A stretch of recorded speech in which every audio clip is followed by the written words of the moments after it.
My sister slapped my baby at Christmas dinner and brushed it off like I was the one overreacting, and everyone just sat there in silence. I felt the room close in, waiting for anyone, to stand up. But I didn't scream, I didn't move. I just held my child tighter. Then my husband slowly stood, his presence shifting everything in an instant.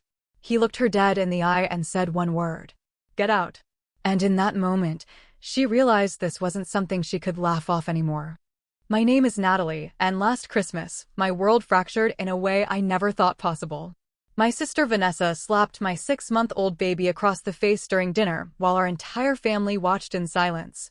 Nobody moved, nobody spoke, and they all just stared as if watching a child be struck was perfectly normal.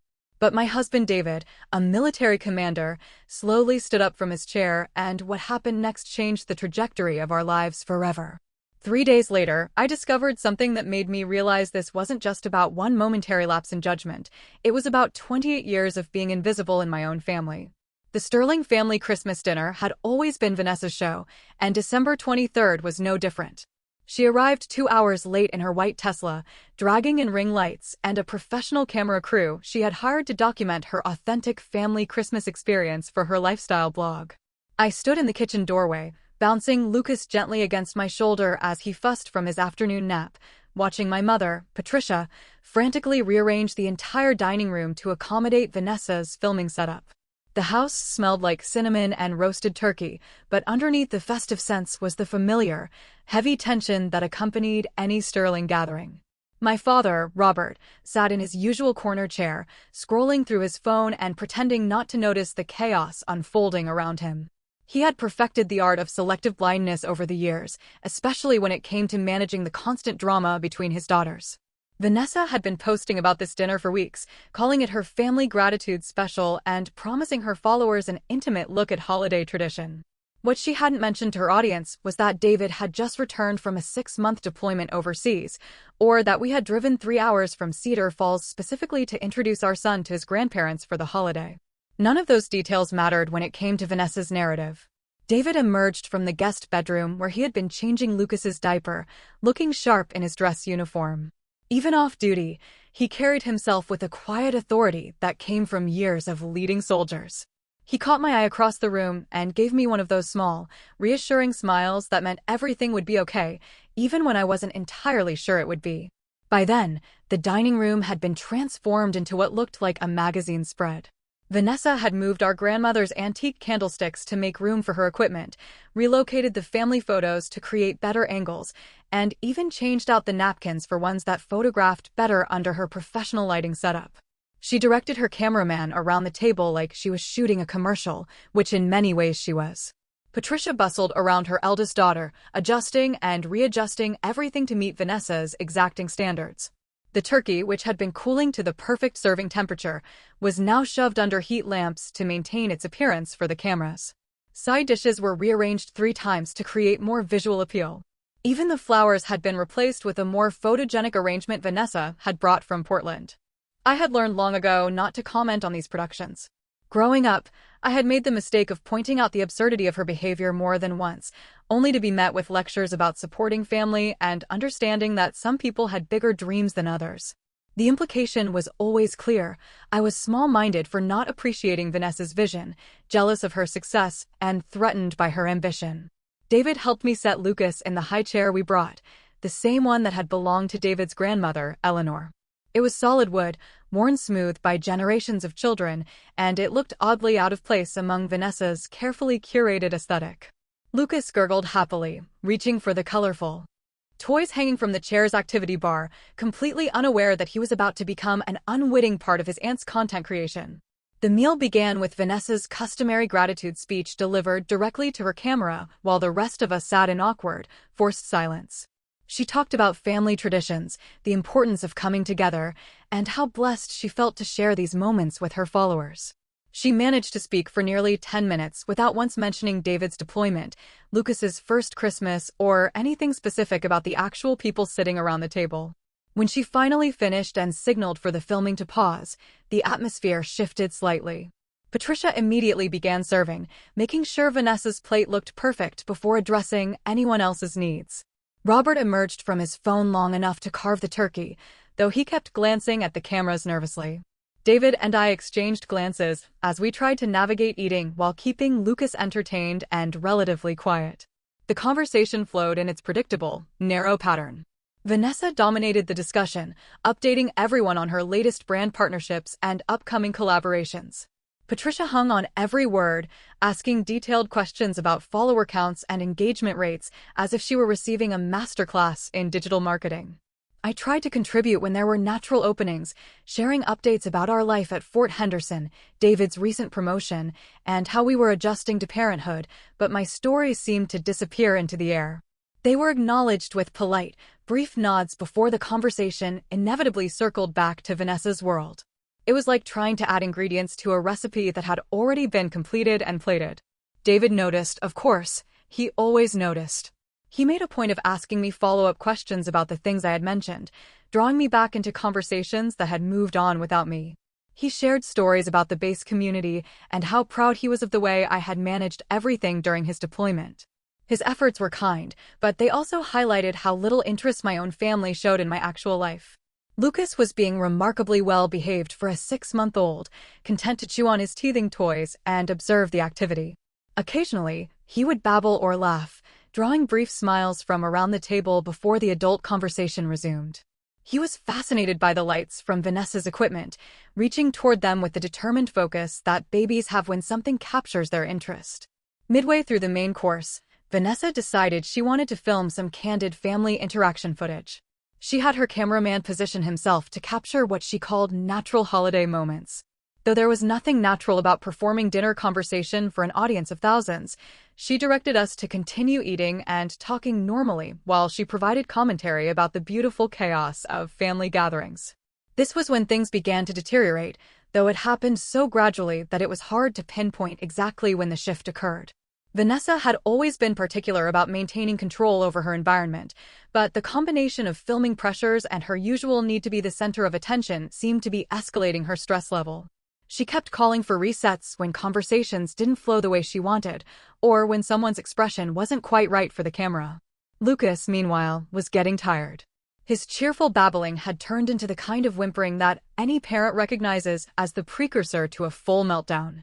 David and I tried to keep him calm with quiet songs and gentle bouncing, but the combination of an unfamiliar environment and a disrupted nap schedule was clearly overwhelming. I suggested taking him to the guest room for a few minutes to decompress, but Vanessa immediately objected. She was in the middle of filming what she called the heart of the segment, and having people leave the table would ruin the content.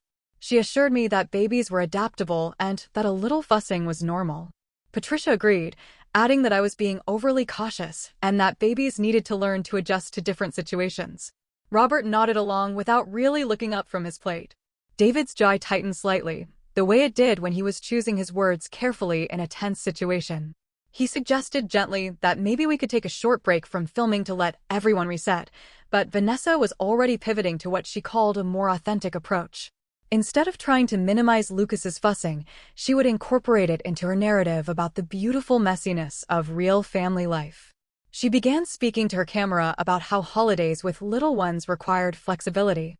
Lucas's whimpering escalated to actual crying, the kind of tired, overwhelmed sobbing that breaks a parent's heart. I reached for him instinctively, but Vanessa held up her hand to stop me. She was still filming, trying to capture what she was now calling an authentic moment of holiday chaos. David's face had gone completely still, an expression he wore when dealing with difficult situations in his command. He was watching Vanessa with the kind of careful attention he usually reserved for assessing potential threats. I could see him calculating and weighing options, trying to find the diplomatic solution that would protect his son without creating a larger conflict. I tried again to reach for Lucas, and again Vanessa stopped me. This time she was more direct, explaining that I was being dramatic and that a little crying never hurt anyone. She reminded me that she had experience with children, too, having babysat throughout high school. Lucas's crying intensified into desperate wailing. The sound filled the dining room, competing with Vanessa's continued commentary about embracing the chaos. She seemed oblivious to the fact that everyone else at the table had stopped eating and stopped participating in her performance. That is when it happened. Vanessa, clearly frustrated that Lucas's crying was overwhelming her audio and disrupting her carefully planned segment, leaned across the table toward the high chair. Her hand moved so quickly that for a moment I wasn't sure what I had seen. The sharp crack of her palm against Lucas's cheek echoed through the suddenly silent room. Lucas's crying stopped instantly, replaced by a shocked silence that felt like the air being sucked from the room. Then came a wail unlike anything I had ever heard from him, a sound of pure bewilderment and pain that pierced straight through my soul. His tiny cheek was already turning red where she had struck him. Nobody moved. Patricia sat frozen with her fork halfway to her mouth. Robert's eyes were wide with shock, but he remained in his chair. The cameraman kept filming, apparently unsure whether he should stop. Vanessa herself seemed momentarily stunned by what she had done, her hand still extended across the table. But David moved. He rose from his chair with the controlled precision of someone who had spent years training for high-pressure situations. There was no rush, no sudden explosion of movement, just the deliberate unfolding of a man who had made a decision. His large frame seemed to fill the room as he stood, his dress uniform making him appear even more imposing. His voice, when he spoke, was quiet but carried the kind of authority that made people listen without question. "Turn off the camera." It wasn't a request. The cameraman immediately complied, the red recording light disappearing as the room fell into an even deeper silence. David walked around the table to where Lucas sat sobbing in his high chair. He lifted our son with the gentle confidence of a father who had comforted him through countless nights, holding him against his chest and murmuring soft reassurances. Lucas's cries began to subside, reduced to hiccuping sobs as he buried his face against David's shoulder. "Vanessa," David said, his voice still calm but with an edge that made everyone sit up straighter. "You just struck my infant son." He paused, letting the words hang in the air. "I need you to explain to me why you thought that was acceptable." Vanessa's face had gone through several color changes, from pale shock to a defensive red. "He was being disruptive," she said, her voice higher than usual. "I was trying to teach him that crying isn't appropriate at the dinner table. Sometimes children need clear boundaries." "He is 6 months old," David replied, still in that eerily calm tone. "He doesn't understand boundaries. He understands that someone hurt him." He adjusted Lucas gently, checking his cheek where a faint red mark was still visible. "And you struck him hard enough to leave a mark." The room remained frozen, everyone waiting to see what would happen next. Patricia finally found her voice, though it came out as a whisper. "Vanessa, honey, you shouldn't have." "Don't," David interrupted, not raising his voice, but commanding immediate attention. "Don't minimize this. Don't excuse it. And don't you dare suggest that what just happened was acceptable in any way." He turned his attention back to Vanessa, who was now looking around the room as if searching for support that wasn't coming. "You are going to pack up your equipment and leave now. And you are not going to come near my family again until you can explain to me how you plan to ensure this never happens again." Vanessa's mouth opened and closed several times before any words came out. "You can't just, this is my family, too. You can't ban me from family gatherings." Her voice was gaining strength as she spoke, defensive anger replacing shock. "You're being completely unreasonable. It was barely a tap. You're acting like I committed some terrible crime." David's expression didn't change, but something in his posture shifted. Anyone who had served under his command would have recognized the warning signs. Barely a tap that left a mark on my infant son's face," he said. "A tap administered because he was crying, which is literally the only way babies have to communicate distress." He looked around the table, his gaze settling on each family member in turn. "And not one of you moved to stop her. Not one of you said a word. You all sat here and watched someone strike a baby, and you're now trying to minimize it because she's family." The truth of his words settled over the room like a heavy blanket. Patricia's face crumpled with something that might have been shame.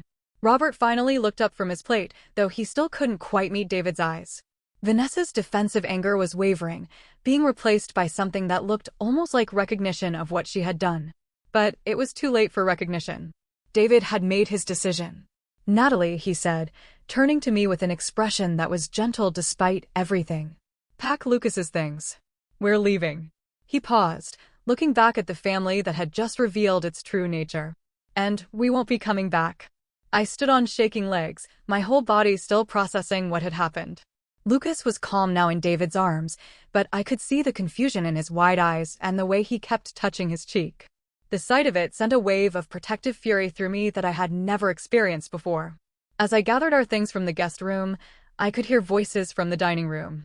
Vanessa's was raised in justification and deflection, Patricia's was pleading and conciliatory, and David's remained calm but immovable. By the time I returned with our overnight bag, the conversation had ended. David was standing by the front door with Lucas, our diaper bag already slung over his shoulder. His face was set in the expression I had learned meant the discussion was over. Vanessa stood near the dining room doorway, her face blotchy with tears and anger, while Patricia hovered nearby. "This is insane," Vanessa called out as we headed toward the door. "You're destroying our family. Over nothing. He's fine. Look at him. He's not even crying anymore." David stopped at the threshold and turned back one final time. "The fact that you think striking a baby is nothing tells me everything I need to know about your judgment," he said. "And the fact that the rest of this family is willing to excuse it tells me everything I need to know about their priorities." He opened the door and gestured for me to go ahead of him. As we walked toward our car, I could hear Patricia calling after us, begging us to come back and talk this through. But David's stride never faltered. We drove home in silence, Lucas sleeping peacefully in his car seat with the faint pink mark still on his skin. David's hands gripped the steering wheel tightly, his jaw set in a grim line. It wasn't until we were safely back in our own home, with Lucas fed and settled in his crib, that the full weight of the evening hit me. I sat on our couch, still wearing the dress I had chosen carefully for Christmas dinner, and began to cry. I cried for what had happened that evening, but also for all the years of feeling invisible and dismissed by people who were supposed to love me unconditionally. David sat beside me and pulled me close without saying anything. He understood that sometimes comfort was just about being present and steady. "I'm proud of you," I finally whispered against his shoulder. "For what?" he asked. "For standing up, for protecting him, and for not letting them minimize what happened." I pulled back to look at him. "I don't think anyone has ever defended me like that before." His expression softened. "That's what family does, Natalie. Real family. They protect each other. They don't excuse abuse, and they don't ask you to tolerate the intolerable for the sake of peace." Later that night, as I lay awake replaying the events, I realized David was right about more than just that moment. This hadn't been an isolated incident. It was the culmination of a lifetime of experiences with people who demanded my silence and my willingness to accept less than I deserved. But this time, someone had stood up. Someone had said no. And as I drifted off to sleep next to my husband, I felt a solid peace that comes from knowing your boundaries are respected. What I didn't know yet was that this was only the beginning. The events of that dinner would set in motion a series of discoveries that would change everything I thought I knew about my past. The war began 3 days later with a phone call. David was feeding Lucas his morning bottle, and I was staring at the untouched Christmas presents still wrapped under our tree. Patricia's voice sounded strained and breathless on the other end. "Natalie, honey, I know you're upset, but we need to talk about what happened. Vanessa feels terrible. She wants to apologize properly, but she can't do that if you won't answer her call." I held the phone away from my ear, looking at David. "Mom," I said finally, "she hit my baby. She struck a 6-month-old child because he was crying. I'm not sure what there is to discuss. She barely touched him, Natalie. You're making this into something much bigger than it was. People make mistakes when they're stressed. You know how important her work is to her." I felt heat rise in my chest. "Mom, she slapped Lucas because he was interfering with her social media content. Do you hear how that sounds?" Patricia's sigh came through the phone like static. "You've always been dramatic about these things, sweetheart. Ever since you were little, you've blown situations out of proportion. Vanessa was just trying to teach him some boundaries." The phrase hit me like cold water. "You've always been dramatic." How many times had my legitimate concerns been dismissed with that exact explanation? I found myself gripping the phone tighter. "He's 6 months old, Mom. He doesn't understand boundaries. He understands that someone hurt him for expressing a basic need." "Now you sound like David," Patricia said, and there was something in her tone that made me pause. "He's always been very rigid. Military men often are, but families work differently than the army. Families require flexibility and forgiveness." David looked up, one eyebrow raised. He had heard enough to catch his name. I could see him making mental notes, gathering intelligence. "What does David have to do with this?" I asked. "Well, he's the one who made the big scene," Patricia answered. "Vanessa said he was completely unreasonable, ordering people around. She said he threatened to ban her. Patricia's voice trailed off as if David's behavior was the true scandal. I felt something cold settle in my stomach. Mom, David protected our son from someone who had just hit him. That's what fathers do. But Vanessa is family, honey. Family means giving people second chances. David doesn't understand that because he didn't grow up with us. He doesn't know how we handle things. The conversation continued for another 10 minutes, each exchange making me feel more disoriented. Patricia painted a picture of events that bore little resemblance to what I had witnessed. In her version, Vanessa had barely made contact, everyone had overreacted, and David had turned a minor disagreement into a crisis through his outsider's perspective. When I finally hung up, David was watching me with a familiar look. "Let me guess," he said. "It's our fault." "According to my mother, yes." "Vanessa feels terrible, but I'm being dramatic and you're being controlling because you don't understand how families work." David set down the empty bottle and lifted Lucas to his shoulder. "And how do families work, according to her?" "Apparently, they work by excusing abuse and expecting the victims to be understanding about it." I slumped against the counter, feeling exhausted. "She actually said you don't understand family dynamics because you didn't grow up with them." "She's right about that," David said quietly. "I didn't grow up with them. I grew up in a family where adults protected children instead of making excuses for people who hurt them." The difference hit me with unexpected force. David's family had its own challenges, but I had never heard his parents dismiss pain or ask victims to be more understanding of their attacker. The phone rang again an hour later. This time, it was my father, Robert, speaking in the careful tone he used when trying to mediate conflicts. He had clearly been coached, because his words had a rehearsed quality. "Natalie, I think we all need to take a step back and look at this more objectively," he began. "Your mother told me about her conversation, and it sounds like there might be some miscommunication about what actually happened." "Dad, there's no miscommunication," I told him. "Vanessa hit Lucas. Multiple people saw it. There's nothing unclear about it." "Well, that's just it," he countered. "Vanessa said she was just trying to get his attention, maybe redirect his fussing. She said she might have been a little firmer than necessary, but she never intended to hurt him. Honestly, looking at him now, he seems fine. Children are resilient." I found myself staring at the ceiling, trying to process the cognitive dissonance of having my own father explain to me what had happened to my own child. "Dad, intent doesn't matter when we're talking about hitting a baby. The impact matters." "But that's the thing, sweetheart," he said. "She's not experienced with babies. She was just trying to help. Sometimes people make poor choices in unfamiliar situations." The conversation followed the same pattern as the one with Patricia. Every concern I raised was met with an explanation for why it wasn't really a problem. Every time I tried to center Lucas's well-being, the discussion was redirected to Vanessa's feelings, her inexperience, or her good intentions. By the time Robert hung up, I felt like I was losing my grip on reality. I found myself gripping the phone so tightly my knuckles turned white. I asked my sister if she was genuinely suggesting I had imagined the mark on my baby's face. She didn't hesitate to weave an alternative reality, claiming the redness was just from crying and that the sound of the slap was amplified by the quiet room. According to her, the entire family was suffering from a distorted perception caused by David's excessive reaction. I felt like I was wrestling with smoke. Every time I tried to pin her down on the facts, she redirected to her own narrative where she was the victim of a misunderstanding. David found me in the nursery, standing over Lucas's crib. Watching him sleep, so small and defenseless, crystallized the truth. They were gaslighting me. David confirmed my fears, explaining that acknowledging the truth would force them to hold Vanessa accountable, a disruption to their family dynamic they weren't willing to risk. To protect the system, they had to make me the problem. The pressure intensified that evening when Patricia called again. Her tone had shifted from pleading to sharp frustration. She took a particularly low blow, suggesting that the stress of new motherhood was compromising my judgment. She proposed a resolution where Vanessa would offer a non-apology for a misunderstanding, I would admit to misinterpreting the event, and David would apologize for overreacting. In her eyes, since Lucas wouldn't remember the strike, no trauma existed. It was a chilling revelation.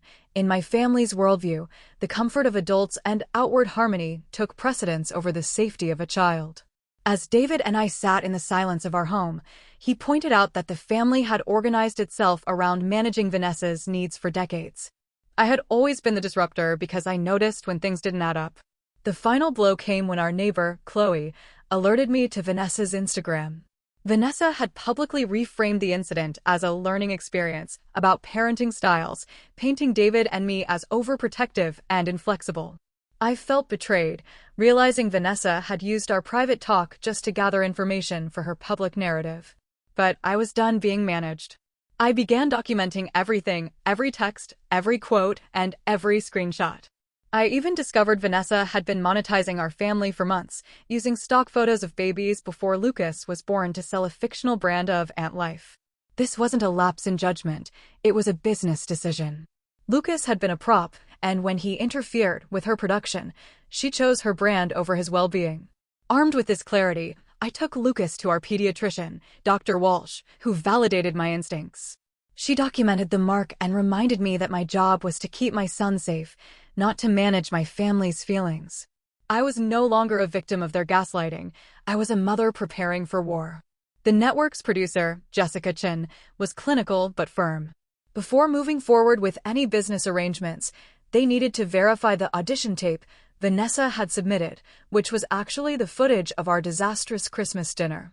I didn't volunteer inflammatory details. I simply stuck to the facts. I confirmed the dinner was a commercial filming session, that an incident had occurred involving my infant son, and that the perfect family dynamic portrayed was entirely manufactured. Jessica thanked me, noting that networks have strict liability policies regarding child safety. 2 hours later, my phone became a war zone. Vanessa was in full panic mode. Patricia called sobbing, begging me to tell the network it was all a misunderstanding. Robert sent cold texts about family loyalty and the damage I was doing to Vanessa's dreams. But the real mask fell when Vanessa showed up at our door, shaking with rage. "You destroyed everything," she screamed. "Years of work, hundreds of thousands of followers, all gone because you couldn't let it go." "I didn't destroy anything, Vanessa," I replied. "I protected my child. If sharing the truth destroyed your business, then your business was built on lies." Vanessa's response was the final nail in the coffin. She shouted that it wasn't lies, it was storytelling, and then she actually admitted it. She was angry at Lucas for ruining months of work by being a fussy baby. She genuinely believed her commercial content was more important than the safety of a 6-month-old. David stepped in, his military bearing immovable, and ordered her off our property. He had recorded the entire interaction, capturing her admission of using us for profit and her lack of remorse for the assault. 6 months later, the landscape of our lives looks entirely different. Lucas took his first steps in our backyard while David and I cheered. There were no ring lights, no staged angles, and no audience, just pure, authentic joy. The legal threats from Vanessa evaporated once our lawyer, Janet, presented the recording of her porch meltdown. The reality show opportunity vanished when the network's background check revealed other corroborating accounts of Vanessa's behavior with children. While Patricia and Robert initially tried to blame me, the wall of silence in the extended family finally broke. My Aunt Linda organized a family meeting where several witnesses shared their own stories of Vanessa's patterns. My parents finally stopped pressuring me for a reconciliation and settled for stilted, supervised visits with Lucas. Vanessa moved to Los Angeles, her follower count dwindling as her authenticity was called into question. In losing the family I was born into, I gained the family I chose. We built a life at Fort Henderson, surrounded by people like the Torres family, who value truth over image. Dr. Walsh recently noted that Lucas is a confident, securely attached toddler, a testament to the fact that we chose his safety over family dysfunction. We traded a familiar lie for a difficult truth, and watching my son grow up fearless, knowing his parents will always protect him, is a victory worth every price we had to pay. Lucas will never remember that Christmas dinner, but he will live every day with the benefits of the boundaries we set to keep him safe.